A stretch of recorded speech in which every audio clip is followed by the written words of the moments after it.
crews in after his mother died. Should they go to the victims and their survivors? Joining me to discuss is criminal defense attorney Vinoo Varghese. Thank you so much for being here with me, Vinoo.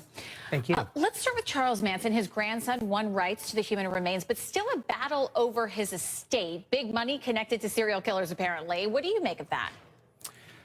The issue in these cases is, in that situation in California, is what kind of will was executed and whether the will was executed properly. So for him, Manson had been corresponding with somebody for 20 years, was a pen pal, and put together some kind of will. But his grandson, who is the son of his one known son, Charles Manson Jr., who had committed suicide, is the one who actually won out here. Now, whether the other people, there were two other people trying to get his remains, whether they will get it or not remains to be seen.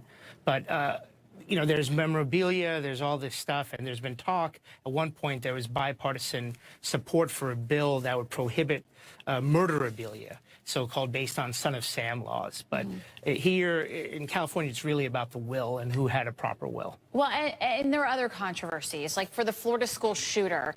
He apparently inherited money from his mother, up to $800,000. Right. And some people may be wondering, well, he should have to pay for his own legal defense, and it shouldn't have to fall on the taxpayers there in Florida. But this is obviously a legal issue. Right. And so he's right now being represented by the public defender in Broward County, Florida, just north of Miami. And so the issue is whether he's entitled to indigent representation. Now, if he has assets, then he's not going to be entitled, and he'll have to liquidate those assets.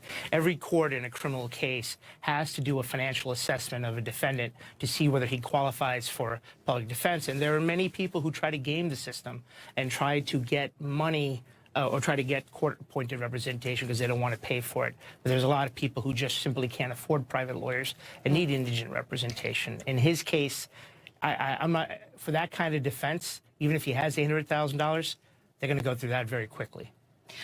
When it comes to the Vegas shooter, his mother actually forfeited his estate and okayed it to go to the victims and survivors. Is that something that is a family personal decision, or does the state have to push them to do so? No, this was a decision because basically in criminal law, when there's victims, there's two things that a government could do. There's restitution and forfeiture. Restitution is basically making victims whole. You know, if you stole financial fraud cases, this is common. If you stole something, if you stole money, if you embezzled, you have to make the crime victim whole. Forfeiture is the seizing of property that's the proceeds of illegal money. So if you know, selling drugs and you bought homes or cars, the government can seize that.